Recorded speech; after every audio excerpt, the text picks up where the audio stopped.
আমরা এমন একটা জায়গায় থাকি যে কসমোপলিটন বেল্টে। সেই কসমোপলিটন বেল্টে আমরা ছোটবেলায় যখন স্কুল লাইফে ছিলাম তখন আমরা দেখেছিলাম ভিডিও পার্লার রাস্তায় রাস্তায় চলে, এবং সেই ভিডিও পার্লারে মাঝে মাঝে পুলিশে রেডও করে, ভিডিও পার্লারে উল্টোপাল্টা সিনেমাও চলে, এবং ভিডিও পার্লারে কখনো কখনো পাইরেটেড সিনেমা চলে, মানে নতুন সিনেমা ভিসিআরে কপি হয়ে এসে সেই সিনেমাও চলে এবং সেটা একটা টিকিট কেটে দেখতে হয়। তো exactly super boys of Malegaon দেখতে গিয়ে সেই অনুভূতিটা এলো যে অদ্ভুতভাবে super boys in Malegaon presentation করা হয়েছে। কারণ এদের যে মানে এই সুপার বয়েজ এবং মালেগাঁওয়ের একটা একটা প্রিভিয়াস হিস্ট্রি রয়েছে। আপনারা যদি ইউট করেন তাহলে দেখবেন যে সুপারম্যান অফ মালেগাঁওস বা মালেগাঁও কি শোলে বা অন্যান্য এই ধরনের আরো অনেক রকমের মালেগাঁও ওরিয়েন্টেড ভিডিওস রয়েছে। কারণ মালেগাঁও থেকে একটা নতুন স্ট্রাগলার টিম তৈরি হয়েছিল, যারা সিনেমা বানাতে চেয়েছিল। মানে বলে না যে সিনেমা আমাদের ইন্ডাস্ট্রিতে, মানে বাংলা ইন্ডাস্ট্রিতেই একটা ডায়ালগস আছে যে সিনেমা কিন্তু যার পকেট ভর্তি টাকা আছে সে বানায় না, বানাতে পারে না। সিনেমা কিন্তু সেই বানাতে পারে যার পকেটে টাকা নেই, সে কিন্তু বানিয়ে দিয়ে বেরিয়ে চলে যায়। সেটা আমাদের অনেকেই দেখিয়ে গেছে। কারণ এই ক্ষেত্রে আমার মনে পড়ে যে আজকের যে ম্যাডক দীনেশ বিজয়ন, এই দীনেশ বিজয়ন কোথা থেকে শুরু করেছিল। তো এক্স্যাক্টলি দীনেশ বিজয়নের জীবন কাহিনীও একটা সময় হয়তো বায়োপিক হিসেবে প্রেজেন্ট হবে বলিউডে।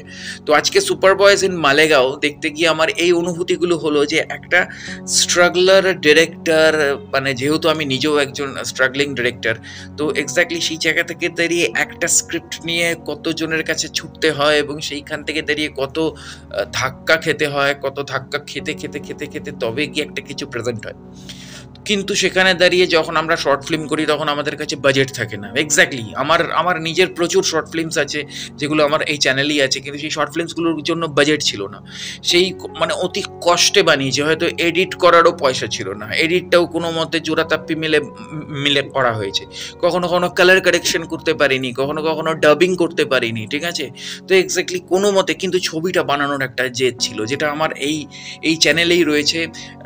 তো এক্স্যাক্টলি সেই জায়গা থেকে দাঁড়িয়ে এই সুপার বয়েজ ইন মালেগাঁও যে মানে যে এরাটা দেখানো হচ্ছে, যদিও সেই এরাটায় 97 to 2004, এই যে সময়টা মানে আজ থেকে 20 বছর আগে, 25 বছর আগে, সেই সময় আরো কমপ্লিকেটেড ছিল। আমাদের সময় তো তাও আমরা ডিজিটালি কিছু একটা পেয়েছি, কিন্তু সেই সময় আরো কমপ্লিকেটেড ছিল সিচুয়েশন। কিন্তু সেই সময় যেহেতু ডিভি ক্যাম বা এসব উঠে গেছিল, তো সেহেতু এরা একটা চেষ্টা করেছিল যে ঠিক আছে ভাই চলো আমরা একটা কিছু বানাই। বা 2010 সালে যখন এসে তারা ছবিটাকে মেকিং করছে, 2009 সালে আমার নিজেরই ডিভি ক্যামে একটা শর্ট ফিল্ম আছে ফিদায় বলে, আমার এখানে রয়েছে। পরিণীতা বলে একটা শর্ট ফিল্ম আছে, সেটাও এটাই রয়েছে, ডিভি ক্যামে শ্যুট করা ওগুলো অবশ্যই। তো এক্স্যাক্টলি সরি পিডিতে, হ্যাঁ ডিভি ক্যাম পিডিতে শ্যুট করা। তো এক্স্যাক্টলি সেই যে ব্যাপারগুলো মানে ক্যাসেটের পর ক্যাসেট হয়ে যাচ্ছে, সেই ক্যাসেটগুলোকে ফেলে আবার নতুন মানে ক্যাসেট লাগাতে হচ্ছে। তো সুপার বয়েজ ইন মালেগাঁও দেখতে গিয়ে না এই অনুভূতিগুলো হচ্ছিল যে তখন মনে হচ্ছিল যে কেন আমি তাহলে টোটাল সিনেমাটা বানালাম না, টোটাল একটা শর্ট ফিল্ম কেন বানালাম। তো এক্স্যাক্টলি সেই জায়গা থেকে দাঁড়িয়ে এরা একটা চেষ্টা করেছিল, কিন্তু হয়তো আমি সেই টিম পাইনি, বা আমাদের বাঙালিদের মধ্যে সেই টিম পাওয়াটা খুব দুষ্কর। কারণ ঘটনা হচ্ছে যে বাঙালিদের মধ্যে একটা অদ্ভুত ইগো ক্লাস চলে।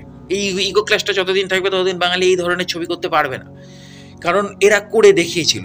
তো সুপার বয়েজ ইন মালেগাঁওয়ের সেই জায়গা থেকে দাঁড়িয়ে এই ছবির ডিরেক্টর প্রডিউসার তারা কিন্তু বহুদিন পর একসাথে কাজ করলো। রিমা কাকতি এবং জোয়া আখতার এরা কিন্তু লাস্ট দিয়েছিল তালাশ আমির খানকে নিয়ে।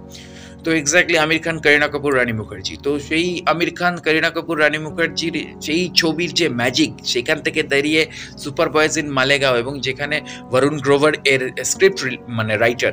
তো এক্স্যাক্টলি এর মধ্যে একটা ইউনিক কিছু আছে। এবং বিনীত কুমার যে কবি কলশ, কয়েকদিন আগেই যে কবি কলশ হাতি ঘোড়ে তরোয়াল তেরি যেন ডায়লগটা ছিল ভুলে যাচ্ছি আমি, তো ছাওয়াতে যে কাঁপিয়ে গেল কবি কলশ, সেই কবি কলশ বিনীত কুমার কিন্তু এই ছবির অ্যাজ এ স্ক্রিপ্ট রাইটার, মানে স্ক্রিপ্ট রাইটার বলতে ব্যাকগ্রাউন্ড স্ক্রিপ্ট রাইটার নয়, ছবিতে স্ক্রিপ্ট রাইটারের চরিত্র অভিনয় করেছে। এবং এই ছবিতে সেই জিনিসটা দেখানো হচ্ছে যে একটা সিনেমা বানানোর জন্য একজন স্ক্রিপ্ট রাইটার বা একজন স্টোরি রাইটার কতটা ইম্পর্টেন্ট, যাকে কেউ গুরুত্ব দেয় না। আমাদের ইন্ডাস্ট্রিতে তো সেরকমভাবে গুরুত্ব পায় না, ঠিক আছে। তো এক্স্যাক্টলি আমাদের ইন্ডাস্ট্রি একটা সময় ম্যাক্সিমাম কপি পেস্ট হতো।